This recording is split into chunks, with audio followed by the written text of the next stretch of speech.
me so long to believe it, that you choose someone like me to carry your victory. Perfection could never earn it. You give what we don't deserve, and you take the broken things and raise them to glory. You are my champion. Giants fall when you stand undefeated. Every battle you've won, I am who you say I am. You crown me with confidence. I am seated in the heavenly place, undefeated, with the one who has conquered it all.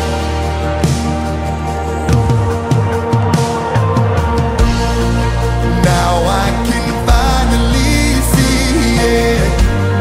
You're teaching me how to receive it. So let all the striving cease. Oh, this is my victory. You are my champion. Giants fall when you stand undefeated. Every battle you won, I am who you say I am. You crown me with confidence. I am seated in the heavenly place, undefeated, with the one who has conquered it all, it all, it all, it all, it all.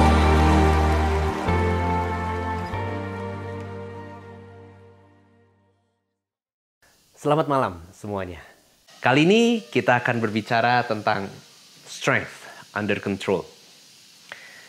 Masih sama dengan seri di mana kita membahas isi dari buah Roh Kudus. Kita mau bicara banyak tentang kelemah lembutan di sini. Nah, seperti saudara lihat di tayangan pertama ini ada gambar tangan yang memegang seekor kupu-kupu. Kita tahu betapa rapuhnya sayap kupu-kupu itu. Tapi sayap kupu-kupu sanggup membawa kupu-kupu ini terbang tinggi, pergi berpindah dari satu tempat ke tempat lainnya. Nah, untuk bisa menghandle kupu-kupu agar bisa tetap utuh dan memegangnya tanpa melukai dia, diperlukan kontrol yang cukup penting agar tidak menyakiti kupu-kupunya. Nah, Bapak Ibu Saudara, kita mau belajar seperti apa sih sebetulnya mengontrol kekuatan yang Tuhan sediakan di dalam hidup kita. Karena tanpa mengerti hal ini, tanpa mengerti bagaimana kita harus memiliki kemampuan untuk mengendalikan kekuatan ini, kita bisa lalai, kita bisa terjerumus ke kondisi-kondisi di mana kita tidak mempergunakan karunia yang Tuhan berikan dengan semestinya. Alih-alih membuatnya menjadi hal yang lebih baik, kita malah akhirnya mungkin membuat banyak kerusakan bagi kerajaan Allah. Nah, mari kita sama-sama belajar bagaimana Tuhan Yesus dengan kelemah lembutannya menjadi contoh bagi kita memiliki kuasa yang terkendali. Oke, kita akan baca bareng-bareng bersama-sama dari Matius pasal 11 ayat 29. Ini adalah firman yang diucapkan oleh Tuhan Yesus. Dia berkata seperti ini, "Pikulah kuk yang kupasang dan belajarlah padaku, karena aku lemah lembut dan rendah hati, dan jiwamu akan mendapat ketenangan." Tuhan Yesus ucapkan firman ini pertama kali ketika dia memberikan sebuah janji, memberikan sebuah jalan untuk orang-orang berbeban berat. Mereka boleh datang pada dia dan dia akan memberikan kelegaan. Nah, uniknya setelah Tuhan Yesus berikan kelegaan, Tuhan Yesus memberikan sebuah kuk yang lain. Kuk itu gambarannya seperti palang yang akan ditaruh di atas pundak entah itu hewan atau di atas pundak orang, seperti yang terlihat di gambar ini, untuk menanggung beban, untuk membawa barang-barang yang lebih berat. Nah, ketika Tuhan Yesus telah memberikan kelegaan pada orang-orang, dia malah memberikan sebuah beban yang lain. Dengan catatan, beban yang dia pasang adalah beban yang ringan. Dan dia bilang begini, ambil beban ini, belajar sama aku. Rupanya Tuhan Yesus juga memanggul sebuah beban. Karena apa? Dia menempatkan dirinya menjadi contoh untuk kita bisa belajar menanggung beban ini. Jadi Bapak Ibu Saudara, tidak berlebihanlah kalau kita semua bisa setuju untuk saya katakan kita akan belajar dari Tuhan Yesus. Bagaimana memiliki hati yang rendah hati dan lemah lembut ini. Nah, saya mulai dengan cerita dulu dari kisah yang Tuhan Yesus alami bersama dengan 70 muridnya. Kisah ini diambil dari Lukas pasal 10 ayat 1 sampai 12. Saya akan bacakan dengan cepat. Kemudian daripada itu Tuhan menunjuk 70 murid yang lain, lalu mengutus mereka berdua mendahulinya ke setiap kota dan tempat yang hendak dikunjunginya. Katanya kepada mereka, tuaian memang banyak tetapi pekerja sedikit. Karena itu mintalah kepada Tuhan yang mempunyai tuaian supaya ia mengirimkan pekerja-pekerja untuk tuaian itu. Pergilah, sesungguhnya aku mengutus kamu seperti anak domba ke tengah-tengah serigala. Janganlah membawa pundi-pundi atau bekal atau kasut, dan janganlah memberi salam kepada siapapun selama dalam perjalanan. Ayat 5, kalau kamu memasuki suatu rumah, katakan terlebih dahulu damai sejahtera bagi rumah ini. Dan jikalau di situ ada orang yang layak menerima damai sejahtera, maka salammu itu akan tinggal atasnya. Tapi jika tidak, salammu itu akan kembali kepadamu. Tinggallah di dalam rumah itu, makan dan minumlah apa yang diberikan orang kepadamu, sebab seorang pekerja patut mendapat upahnya. Janganlah berpindah-pindah rumah. Dan jikalau kamu masuk ke dalam sebuah kota dan kamu diterima di situ, makanlah apa yang dihidangkan kepadamu. Dan sembuhkanlah orang-orang sakit yang ada di situ dan katakanlah pada mereka, kerajaan Allah sudah dekat padamu. Tapi jikalau kamu masuk ke dalam sebuah kota dan kamu tidak diterima di situ, pergilah ke jalan-jalan raya kota itu dan serukanlah. Juga debu kotamu yang melekat pada kaki kami kebaskan di depanmu. Tapi ketahuilah ini, kerajaan Allah sudah dekat. Aku berkata kepadamu, pada hari itu Sodom akan lebih ringan tanggungannya daripada kota itu. Nah, dari cerita ini Bapak Ibu Saudara, kita belajar bahwa ada sebuah kisah di mana Tuhan Yesus mulai mengirim murid-muridnya pergi berdua ke kota-kota di sekeliling, di mana Tuhan Yesus ingin supaya mereka menyampaikan kabar bahwa kerajaan Allah sudah dekat. Kerajaan sorga sudah dekat. Mereka adalah tim misionaris pertama yang Yesus angkat berdua. Gak perlu bawa perbekalan lebih dari apa yang mereka ada pada mereka. Dan mereka mulai pergi ke kota-kota. Mereka sampaikan kabar kerajaan sorga sudah dekat. Dan di situ murid-murid ini pergi. Dan Tuhan Yesus pesan, kalau sampai ke sebuah rumah, kamu harus ucapkan salam, kamu tinggal di situ, nggak boleh pindah-pindah. Lalu kamu akan makan, minum di tempat di mana kamu diterima. Tapi kalau kamu ditolak, kamu nggak diterima di sebuah tempat, nggak apa-apa, pergi lagi aja, kebaskan debu kota itu, bikin sebuah peringatan, kasih tahu kerajaan sorga tetap sudah dekat. Jadi intinya adalah gini, murid-murid diutus, diberi sebuah misi, mereka pergi, dan mereka mulai kabarkan firman Allah. Mereka mulai kabarkan kerajaan sorga sudah dekat. Nah, apa yang terjadi dengan para murid-murid setelah mereka pergi berkeliling berdua gitu? Hasilnya seperti ini. Di Lukas pasal 10 ayat 17 sampai 24. Ini kelanjutannya. Ayat 17 berkata begini. Kemudian 70 murid itu kembali dengan gembira dan berkata, Tuhan, juga setan-setan takluk kepada kami demi namamu. 18, lalu kata Yesus kepada mereka, aku melihat iblis jatuh seperti kilat dari langit.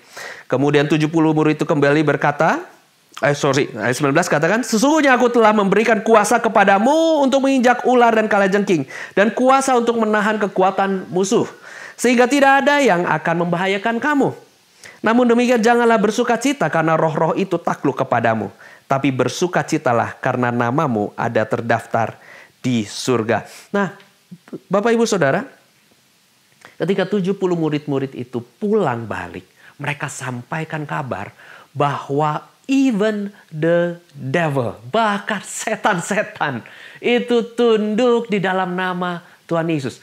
Bayangkan ketika mereka setelah diberi pengutusan sama Tuhan Yesus, setelah berapa waktu lamanya mereka kembali pada Tuhan Yesus, mereka bawa kabar, mereka bawa kesuksesan yang mereka alami ketika mereka pergi diutus oleh Tuhan Yesus. Dan buat mereka saat itu yang excited, mungkin mereka ceritakan mujizat terjadi begini, tiba-tiba kami masuk ke satu tempat, Tuhan bukakan jalan, ada orang yang menerima kami, dan seterusnya, dan seterusnya. Dan ada yang bisa nyeletuk. Saya tidak dijelaskan di firman Allah ini siapa yang nyeletuknya. Ada yang bilang bahkan setan-setan tunduk sama kami. Artinya kuasa terjadi, tangan Allah menyertai pelayanan ke-70 murid ini. Dan banyak perkara-perkara dahsyat terjadi. Salah satunya adalah terjadi pelepasan. Murid-murid mulai bergerak di dalam kuasanya Allah. Dan ini semua membuat Tuhan Yesus bereaksi. Tuhan Yesus di ayat yang ke-18, Tuhan Yesus berkata begini. Saya kembalikan dulu. Yesus bilang kepada mereka, aku melihat iblis jatuh seperti kilat dari langit. Kalau kita tahu bacaannya membaca seperti itu, kita mungkin akan berkesempatan untuk berpikir, wah sama Tuhan Yesus ditegur juga, murid-murid excited, mereka ngalamin karunia, bekerja lewat hidup mereka, lalu kuasa Tuhan bekerja, setan-setan pun terlepaskan gitu ya dari hidupnya orang-orang. Tuhan Yesus bilang, aku lihat iblis jatuh seperti kilat dari langit. Seolah-olah Tuhan Yesus lagi bilang begini, saya lihat yang lebih keren dari itu. Tapi saudara enggak. Tuhan Yesus bukan pribadi yang insecure sehingga dia harus meninggikan dirinya, menceritakan itu. Tapi kira-kira saya bisa bayangkan reaksi Tuhan Yesus tuh sebetulnya happy.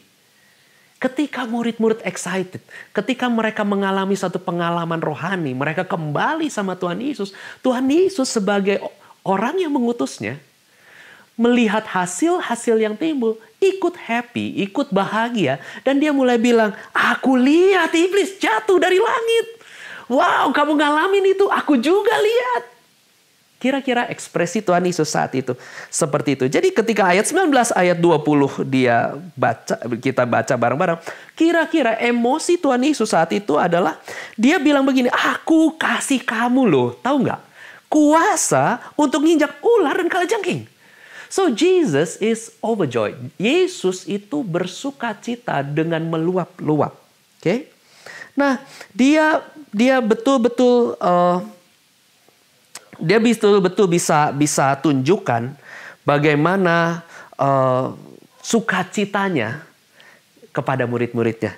Dan dia katakan di ayat 20, namun demikian jangan bersukacita karena roh-roh itu takluk kepadamu, tapi bersukacitalah karena namamu ada terdaftar di sorga. Dia tidak sedang mengecilkan maksud pertamanya tentang excitementnya murid-murid kepada dia, tapi dia bilang gini, hei, tahu nggak? Kamu juga bisa bersukacita lebih lagi ketika namamu tercatat di surga.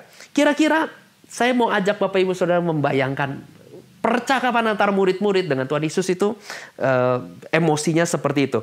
Dari mana saya bisa katakan begitu? Karena di ayat 21 sampai 24-nya dikatakan begini. Pada waktu itu juga. Jadi ini di momen setelah murid-murid itu ngomong, setelah murid-murid kasih laporan, dia mulai bilang begini. Yesus mulai bilang, dikatakan di ayat ini ya. Pada waktu itu juga bergembiralah Yesus dalam Roh Kudus. Dan berkata, aku bersyukur kepadamu ya Bapa, Tuhan langit dan bumi. Karena semuanya itu engkau sembunyikan bagi orang bijak dan orang pandai. Tapi engkau nyatakan kepada orang kecil. Ya Bapa, itulah yang berkenan kepadamu. Di momen yang sama, masih di kitab yang sama, Yesus mulai bergembira dan bersyukur kepada Bapa. Karena apa yang murid-murid itu alami. He is overjoyed. Bahasa Inggrisnya dikatakan begini.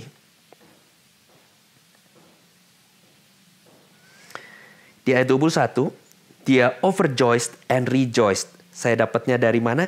Dari ayat yang ada di sini.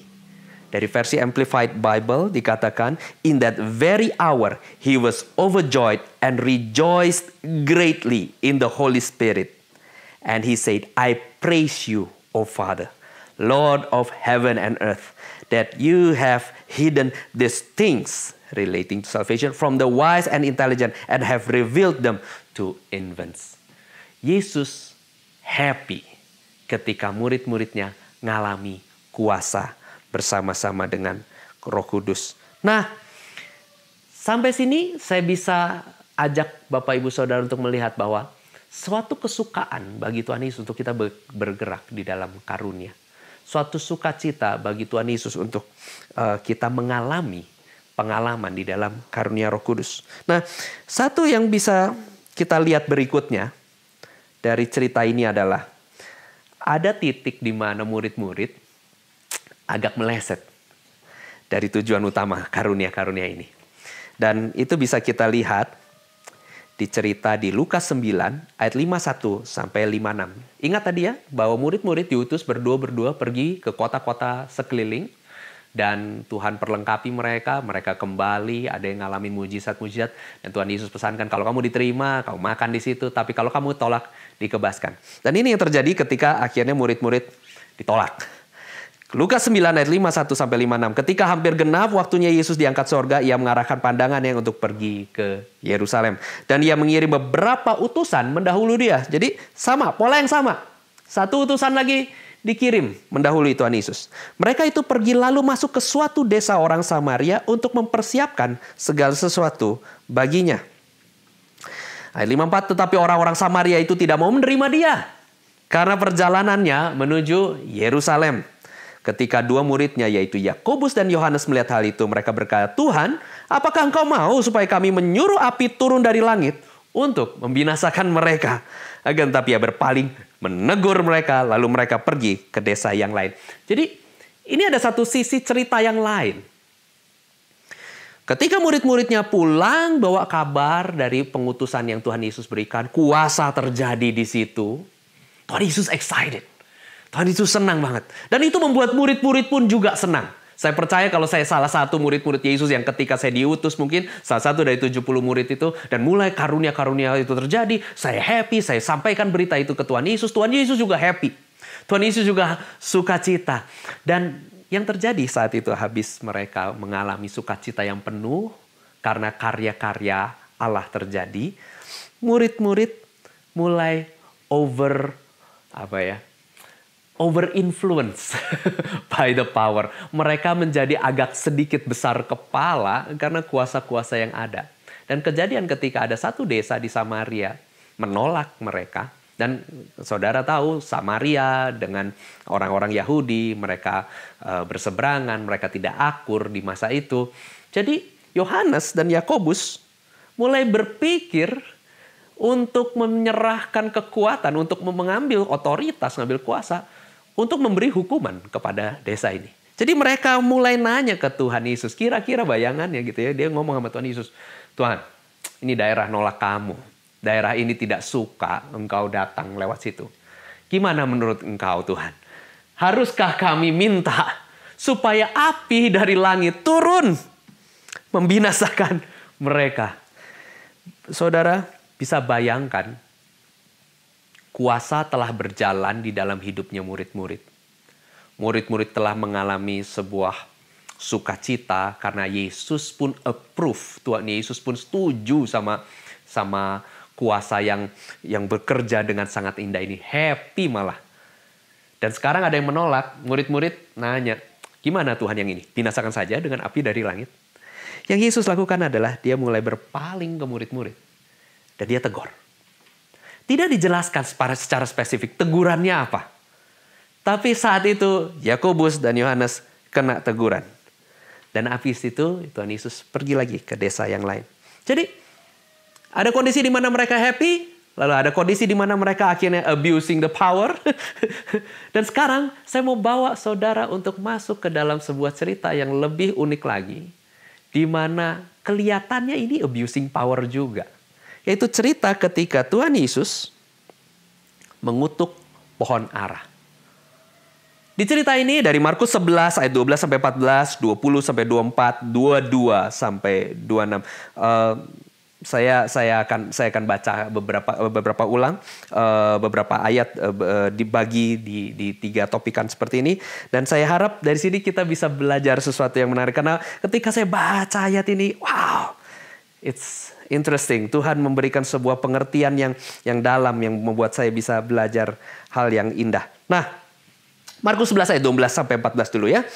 Dikatakan di sini, keesokan harinya sesudah Yesus dan ke-12 muridnya meninggalkan Betania, Yesus merasa lapar. Dan dari jauh ia melihat pohon ara yang sudah berdaun. Ia mendekatinya untuk melihat kalau ia mendapat apa-apa pada pohon itu. Tapi waktu ia tiba di situ, ia tidak mendapat apa-apa selain daun-daun saja. Sebab memang bukan musim buah ara. Ayat 14 katakan, maka katanya kepada pohon itu, jangan lagi seorang pun makan buahmu selama-lamanya. Dan murid-muridnya pun mendengarnya. Jadi dari petilan ayat ini, Tuhan Yesus pergi mendekati sebuah pohon ara. Gambar pohon ara dan buahnya itu kira-kira seperti ini. Dan ketika Tuhan Yesus mendekati pohon itu, Tuhan Yesus cari-cari. Jadi kalau ini di gambar ini ada buahnya, ada daunnya gitu ya. Nah bayangkan saat itu Tuhan Yesus datang ke pohon itu, dia cuma temukan daun saja. Dia nggak temukan buah sama sekali karena memang bukan musimnya. Buah kalau bukan musimnya, ya nggak akan berbuah. So Bapak Ibu Saudara, ini hal yang menarik. Kenapa? Karena Tuhan Yesus mencari sesuatu yang memang tidak ada. Bukan musimnya, bukan tempatnya, memang nggak harusnya ada di situ, tapi sama Tuhan Yesus dicari-cari. Dan ketika dia tidak menemukan apa-apa dari situ, dia berkata begini di ayat 14, jangan lagi seorang pun makan buahmu selama-lamanya. Dan murid-muridnya pun mendengarnya. Jadi Tuhan Yesus mengutuk pohon ara di waktu yang bukan musim, karena dia tidak menemukan buah ketika dia lapar. Dan hasilnya seperti ini Bapak Ibu Saudara, di Markus pasal 11 ayat 20 sampai 24. Pagi-pagi ketika Yesus dan murid-muridnya lewat, mereka melihat pohon ara tadi sudah kering sampai ke akar-akarnya. Maka teringatlah Petrus akan apa yang telah terjadi dan ia berkata pada Yesus, Rabi, Guru, lihatlah pohon ara yang kau kutuk itu sudah kering. Yesus menjawab mereka, percayalah kepada Allah. Sampai sini dulu, stop dulu. Habis Yesus mencari buah yang ditemukan cuma daun, Yesus bilang dari mulai hari ini kamu gak perlu menghasilkan buah apa-apa. Besok harinya, pagi-pagi, lewat juga di situ, mereka lihat pohon yang sama sudah kering. Dan murid-murid langsung tahu, ini pohon udah yang kemarin engkau kutuk itu kering loh. Respon Tuhan Yesus. Dia bukan berkata bahwa ya aku berkuasa, aku sanggup lakukan ini. Tapi dia bilang gini, percayalah kepada Allah. Jadi gini, Allah lah yang mengerjakan mujizatnya. Kenapa pohon itu bisa kering? Karena Allah. Ayat 23 katakan, aku berkata kepadamu, sesungguhnya barang siapa berkata kepada gunung ini. Lalu akhirnya mungkin dia point satu gunung yang di dekat pohon ara itu. Dia bilang, beranjaklah dan tertampaklah ke dalam laut asal tidak bimbang hatinya. Tapi percaya bahwa apa yang dikatakan itu akan terjadi, maka hal itu akan terjadi baginya. Ayat 24 katakan, karena itu aku berkata kepadamu, apa saja yang kamu minta dan doakan, percayalah bahwa kamu telah menerimanya. Maka hal itu akan diberikan kepadamu. Jawaban Tuhan Yesus betul-betul berkata bahwa percaya kepada Allah. Dan habis itu dia bilang, kalau kamu ngomong, nggak cuma sama pohon ini loh, sama gunung even, dia bilang gitu. Pindah. Dan dia akan pindah. Asal nggak bimbang hatinya. Asal percaya yang dikatakannya itu terjadi. Nah, Bapak Ibu Saudara, kalau kita bacanya cuma sampai ayat ini, kesimpulan kita pasti akan begini. Sama seperti Petrus yang denger ya. Saya mencoba bayangkan Petrus, saya jadi Petrus gitu, dengerin begitu, ngelihat pohon, ngelihat gunung, dan Yesus ngomong begitu. Dan kira-kira dia akan bilang begini, percaya aja deh. Ngomong, minta, percaya aja. Pasti terjadi. Mau pohon, mau gunung. Nggak masalah. Asal ngomong, percaya. Jadi, apa yang kita ucapkan karena kita adalah anak Allah, maka akan terjadi. Nah, itulah problemnya kalau kita bacanya cuma sampai segitu. Kita yang bacanya sepotong, pasti akan ambil kesimpulan apa saja yang aku ucapkan. Asal aku percaya kepada Allah, karena aku anak Allah, maka itu akan terjadi. Nah, Bapak Ibu Saudara, saya mesti bilang, banyak anak-anak Allah, termasuk saya sendiri. Saya pernah ada di titik ini. Sangat excited sama bagian kuasanya. Seperti yang 70 murid itu alami ya. Dan habis itu, akhirnya saya punya kecenderungan untuk menyalahgunakan, misuse the trust that being given about the power. Saya akhirnya memberikan sebuah sikap, misuse itu menyalahgunakan kepercayaan terhadap kuasa yang diberikan kepada saya. Nah, puji Tuhan Bapak Ibu Saudara, pelajarannya gak cuma sampai situ. Gak cuma sampai asal percaya, asal teguh. Kenapa? Asal percaya dan teguh itu benar. Tapi pelajarannya lanjut. Pelajaran lanjutnya sampai sini. Itu sebabnya kalau kita pelajari lanjut, pelajarannya gak cuma itu. Di Markus pasal 11 ayat 25 sampai 26 dikatakan begini, dan jika kamu berdiri untuk berdoa. Jadi ini masih di pasal yang sama.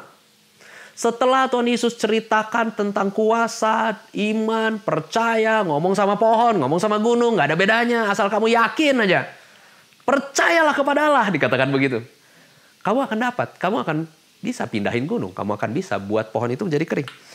Tapi dia bilang begini, dan jika kamu berdoa, ampunilah dahulu sekiranya ada barang sesuatu dalam hatimu terhadap seseorang. Supaya juga Bapakmu yang di sorga mengampuni kesalahan-kesalahanmu. Bahkan ada catatan tambahan di situ. Tapi jika kamu tidak mengampuni, maka Bapakmu yang di sorga juga tidak akan mengampuni kesalahan-kesalahanmu. Ayat 25 sampai 26 bercerita tentang mengampuni dulu sebelum berdoa. Karena apa? Karena hati kita ketika kita berdoa bahkan mungkin meminta sesuatu yang melawan hukum alam yang seharusnya, haruslah suatu hati yang berada di kondisi yang tanda kutip beres. Tidak ada ganjalan, hati yang murni. Karena apa Bapak Ibu Saudara? Kita ini transparan di hadapan Allah. Kita ini terlihat segala-galanya. Saya mesti ceritakan tentang sebuah gambaran ini. Saya punya seorang anak, puji Tuhan, saya nggak mengalami kejadian ini, tapi saya kadang-kadang lihat ada kondisi-kondisi di mana ada anak-anak kecil, mereka sering sembunyikan sesuatu di belakang punggung mereka. Dan karena posisi mereka adalah anak-anak kecil, mereka lebih pendek dari orang tua mereka gitu ya. Mereka sembunyikan sesuatu dan orang tuanya tahu ada sesuatu yang disembunyikan sebetulnya di belakang badan mereka. Dan ini kejadiannya fisik, kita lihatnya tidak lihat detail sebetulnya barang apa yang disembunyikan. Tapi kita bisa menduga, kamu sembunyiin apa sih? Dan kalau kita ketemu sama anak kita sendiri seperti itu, bagi mereka-mereka yang sudah pernah punya anak, punya keluarga, saudara pasti related sama hal ini. Dan saudara bisa tanya, kamu taruh apa ya di belakang? Apa yang kamu sembunyiin gitu ya? Dan mereka mungkin bilang, enggak, nothing, nggak ada apa-apa. Tapi kita tahu ada sesuatu di belakangnya. Dan bayangkan ini Bapak Ibu Saudara, ketika kita punya ganjelan, orang lain nggak tahu. Hanya kita yang punya ganjelan di hati kita. Hanya kita yang punya rasa nggak enak itu. Entah itu luka, entah itu kesel, atau apapun. Kita sajalah yang tahu hal itu dan Tuhan melihat semuanya. Orang lain, pasangan kita sendiri, sekeliling kita mungkin nggak tahu. Tapi kita punya sesuatu. Dan karena Allah melihat kita secara transparan, Allah melihat kita secara tembus pandang sampai ke dalaman hati kita, Dia pun tahu. Kira-kira perasaan Allah seperti apa? Kira-kira Allah akan mulai bertanya nggak? Apa sih yang ada di balik hatimu, Yos? Mau nggak kamu jujur sama aku? Kenapa? Karena ketika kita berdoa sebetulnya kita lagi bertemu dengan Allah. kita sedang membuat percakapan dengan Dia yang mengerti segala hal, yang tahu segala hal. Dan itu sebabnya Tuhan Yesus katakan pertama kali ketika pohon itu menjadi kering, Petrus melihat hal itu, Tuhan Yesus langsung bilang, percayalah kepada Allah. Karena apa? Karena Allah lah yang mengerjakan semuanya. Allah yang membuat semua mujizat itu terjadi. Dan pada saat kita berdoa kepada Allah, meminta sesuatu yang mungkin di luar hukum alam yang ada. Entah itu pohon yang kering atau pindahnya gunung. Pada waktu kita memintanya, Tuhan ingin memastikan hati kita. Tuhan ingin agar kita tahu dan sadar bahwa, kalau ada sesuatu yang ganjel di hatimu, itu tetap harus diberesin. Engkau tidak bisa abusing the power. Yakobus dan Yohanes, mereka overjoy sama kuasanya, tapi ada sesuatu di hati mereka sehingga mereka bisa terpikir untuk nanya sama Tuhan Yesus, ini nggak terima engkau Tuhan. Kota di Samaria ini menolak engkau. Gimana kalau kita binasakan aja sekalian gitu. Ada sesuatu di hatinya yang mendorong Yohanes dan Yakobus untuk meminta sesuatu yang Tuhan tegur. Nah Bapak Ibu Saudara, saya ingin Bapak Ibu Saudara mengerti sampai titik ini. Bahwa pada waktu kita meminta sesuatu, pada waktu kita menghadap Allah, pastikan hati kita murni dan tulus. Karena apa? Doa yang mempraktekkan suatu kuasa harus lahir dari hubungan yang bersih, tulus dan murni antara kita dengan Allah.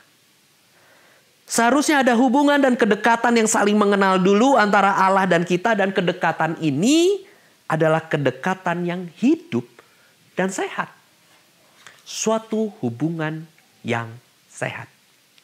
Suatu hubungan yang sehat itu adalah hubungan yang betul-betul terjadi dua arah kesinambungan, secara berkesinambungan. Tidak terhalang oleh ganjelan apapun. Dan bagi Allah yang sanggup melihat segala sesuatu secara transparan, Dia tidak mengingini ada sebuah problem ganjelan di hati. Bukan karena itu akhirnya kita jadi tidak kudus. Bukan Bapak Ibu Saudara. Kita dikuduskan karena pekerjaan Kristus Yesus di kayu salib. Tapi saya mau bilang begini. Kalau itu mengganggu relationship kita dengan orang sekeliling. Tuhan bilang begini. Aku lihat itu. Ayo beresin yuk. Beresin dulu sehingga engkau murni kembali dan menyenangkan hatiku. Ketika engkau mendekat kepadaku. Jadi Bapak Ibu Saudara, Tuhan ingin sebelum kita berdoa dengan kuasa, kita punya hati yang berhubungan dengan sehat. Nah, lalu apa hubungannya ini semua dengan strength under control? Ketika kita tahu ada kuasa yang bercerita dari pelajaran dari antara Yesus dengan murid-murid, dengan plot kuasa yang naik overjoy sampai akhirnya ditegur lagi karena mereka misuse the power, mereka misuse the trust that being given as in their power. Mereka diberikan sebuah, mereka apa itu katanya? Mereka semena-mena menggunakan kuasa yang dipercayakan kepada mereka oleh Tuhan sampai hampir membuat kesalahan gitu ya. Dan akhirnya kita lihat sementara Tuhan Yesus pun akhirnya membuat sebuah permintaan, sebuah doa, sesuatu yang tidak semestinya terjadi. Dia mengutuk sebuah pohon di mana pohon itu bukan musimnya dia berbuah. Nah, cerita ini semua apa yang kita bisa pelajarin kaitannya dengan strength under control itu seperti apa? Nah, saya mau ajak Bapak Ibu Saudara untuk melihat sekali lagi kepada Tuhan Yesus. Tuhan Yesus itu tidak terbatas. Sama sekali tidak terbatas. Dialah Sang Firman. Oleh Dialah seluruh bumi ini diciptakan. Dari yang gak ada jadi ada. Bapak Ibu Saudara bisa bayangkan kuasa yang seperti apa yang Tuhan Yesus punyai. Kuasa yang luar biasa. Powerful. Dia menguasai badai, dia menguasai alam semesta. Dia yang menjadikan semuanya, bintang-bintang pun jadi nggak cuma terfokus di bumi aja gitu. Bintang-bintang, galaksi semua ciptaannya dia. Dan dia mengatur semuanya tepat, secara presisi. Tidak ada yang keluar dari rancangannya dia. So, Bapak Ibu Saudara bisa bayangkan, sepowerful itu Yesus. Dan bagi dia tidak ada yang mustahil. Tidak ada limit, tidak ada batasan untuk kuasa yang dia punya. Nah, dengan kapasitas yang tak terbatas ini, Tuhan Yesus tetap menjadi seorang anak yang tunduk kepada Bapaknya. Karena Tuhan Yesus mengenal hati Bapaknya. Dia mengenal Bapaknya secara utuh dan menghormati dan menghargai kasih Bapa yang begitu besar akan dunia ini. Yesus dan Bapa satu. Dan karena dia mengenal hati Bapa sedemikian rupa, sedemikian tulus versinya Bapa, bukan versi dirinya sendiri. Makanya Tuhan Yesus menundukkan dirinya sepenuhnya kepada kehendak Bapaknya. Bulan lalu kita sudah belajar bahwa kita harus mengizinkan Tuhan menulis hidup kita. Ketika kita izinkan Tuhan menulis hidup kita, kita mulai tahu dan punya iman bahwa kita akan baik-baik saja. Kenapa? Tulisan tangan Bapa terhadap cerita hidup kita selalu berakhir dengan baik. Dan itu yang akan membawa damai sejahtera mengalir di hati kita. Sekarang saya mau bawa kita ke level berikutnya. Karena kedekatan yang sedemikian rupa yang Yesus miliki dengan Bapaknya. Sekalipun dia sangat tak terbatas, dia tetap nunduk dan dia izinkan kisah hidupnya dia ditulis oleh Bapaknya. Nah, dia lakukan itu karena dia mengenal hati Bapaknya. Bayangkan seorang pribadi yang tak terbatas ini mau menundukkan dirinya di bawah kehendak penulis kisah hidupnya. Bapak Ibu Saudara, inilah yang Yesus tunjukkan sebagai strength under control. Dia tunjukkan itu ketika dia di Taman Getsemani menyerahkan haknya dengan berkata, "Bapa, seandainya mungkin, biarlah cawan ini berlalu daripadaku. Tetapi jangan seperti yang ku kehendaki, melainkan seperti yang Engkau kehendaki." Dia dengan segala kuasa yang dia miliki. Dan kuasa itu dia berikan kepada kita. Tapi dia tunjukkan bagaimana dia mengendalikan kuasa itu. Bagaimana dia berjalan dengan kuasa itu. Dengan segala kuasa yang unlimited itu, tak terbatas itu, dia tetap tunduk kepada kehendak Bapaknya. Inilah yang dibilang tentang kuasa yang tak terbatas itu, tapi tetap di dalam kendali. Dia tidak membiarkan kuasa itu lepas dengan sebebas-bebasnya. Ketika ada yang menentang dia, api turun dari langit membakar semuanya. Dia tetap membiarkan kehendak dia untuk bisa tunduk. Kok bisa dia tunduk seperti itu? Kok bisa? Kok bisa dia mempercayakan dirinya sepenuhnya kepada penulis kisah hidupnya. Bahkan sampai penulis hidup bilang, engkau harus mati menebus dosa-dosa manusia. Dia tetap komit, dia tetap tunduk dan mati menebus dosa kita. Kok bisa? Karena dia rendah hati dan lemah lembut. Itu sebabnya dia bilang, belajarlah kepada aku. Karena secara nature, secara sifat dasarnya, Tuhan Yesus lemah lembut. Lemah lembut itu apa sih? Lemah lembut itu gini, hati yang mau, hati yang willing to submit under God's will. Hati yang mau untuk nurut, nunduk, pasrah sama kehendak Allah. Kita harus belajar dari Yesus. Kalau dia mau nurut dan pasrah pada kehendak Allah, dia nurut dengan hati yang penuh. Saudara, kita sebagai anak-anak Allah adalah orang-orang yang diberi anugerah. Kuasa yang tak terbatas. Karena kuasa Roh Kudus juga ada di dalam diri kita. Dan Yesus sudah ajarkan. Asal percaya, ngomong gak bimbang, dan percaya kepada Allah, hatimu beres. Engkau minta sesuatu yang mungkin berlawanan dengan kondisi alam.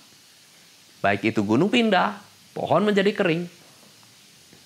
Engkau akan didengar. Tapi ketahuilah bahwa hatimu itu lebih penting bagi Allah. Tanpa hati yang lemah lembut, engkau tidak memiliki kuasa yang sungguh-sungguh terkontrol, terkendali. Belajar dari pengalaman saya sendiri, Bapak Ibu Saudara. Saya sendiri ketika 6 tahun yang lalu mengalami krisis ekonomi. Saya sebagai seorang yang mengerti kebenaran firman Allah tentang meminta, percaya, berdoa, nggak bimbang, dan lain-lainnya gitu ya. Saya mulai datangi masalah itu dan saya mulai menengkingnya, mengusirnya, berdoa atasnya. Tanpa saya tahu bahwa saya mesti memiliki hati yang lemah lembut dulu. Datang sama Tuhan dan mencoba mendengarkan apa sih tujuannya dia bagi kondisi ekonomi saat itu.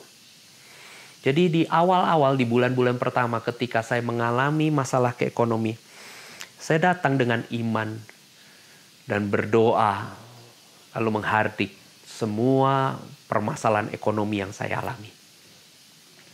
Dan Tuhan ternyata tidak mendesain permasalahan itu agar saya masuk di dalam mode peperangan rohani. Ada momen di dalam hidup saya yang lain di mana itu datang dan Tuhan memang mengkhususkannya menjadi satu momen melatih saya masuk dalam peperangan rohani sehingga ketika otoritas itu diambil, dipergunakan, iblis pun mundur, situasi pun berubah. Tapi momen kemarin waktu 5 tahun yang lalu saya mengalami kesulitan ekonomi, hal itu tidak terjadi. Saya berdoa, saya percaya, saya menengking, tidak terjadi sebuah perubahan apa-apa. Dan disitulah sebetulnya saya belajar mengenai kelemah lembutan ini.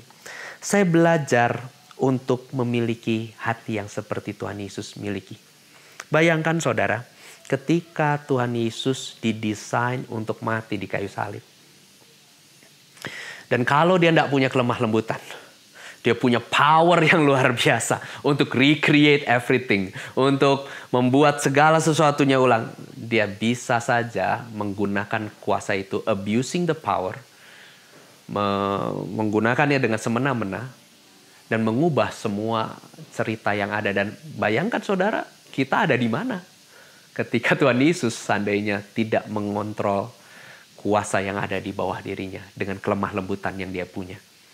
Saya bersyukur Tuhan Yesus dengan lemah lembut menerima rancangan Bapa bagi dia. Jadi dari antara doa dengan iman ada di atasnya itu rancangan Bapa. Di mana dia berkehendak dan kita yang harus tunduk. Jadi 5-6 tahun yang lalu itu saya belajar untuk lemah lembut. Saya belajar untuk berkata sama Tuhan, oke, Tuhan, apa kehendakmu dalam hal ini? Dan di situ dia ubahkan saya, dia rendahkan hati saya. Dia buat saya mengenal yang namanya pengharapan. Tidak hanya tentang iman, tapi dia bangun pengharapan. Dia bangun kesabaran. Dia bangun kasih yang utuh sejati keluar karena pembentukan yang dia kerjakan di dalam hidup saya. Dan karena itu semua saya bersyukur. Saya keluar menjadi lebih indah dari sebelumnya. Tetap memiliki kekuatan yang sama, tetapi saya mengerti dimensi yang lain tentang kelemah lembutannya Yesus. Jadi, saya ingin dorong saudara-saudara untuk memiliki hati yang lemah lembut seperti yang Tuhan Yesus punya. Karena keseimbangan antara pengertian akan kuasa dan hati yang lemah lembut, yang tunduk pada kehendak Bapa, adalah strength under control yang Tuhan Yesus rindu kita miliki. Kita tidak menjadi gegabah, tapi kita juga tidak kehilangan kuasa. Kita menjadi orang yang lemah lembut, nurut pada kehendaknya Allah, dan tetap menjadi anak-anak Allah yang maha tinggi, menjalankan kuasa, menjalankan kehendak Allah di muka bumi ini. Saya berdoa dan berharap ini menjadi berkat bagi Bapak Ibu Saudara. Miliki keseimbangan ini dan kejar kehendak Allah yang lebih utama. Dalam nama Tuhan Yesus. Tuhan memberkati.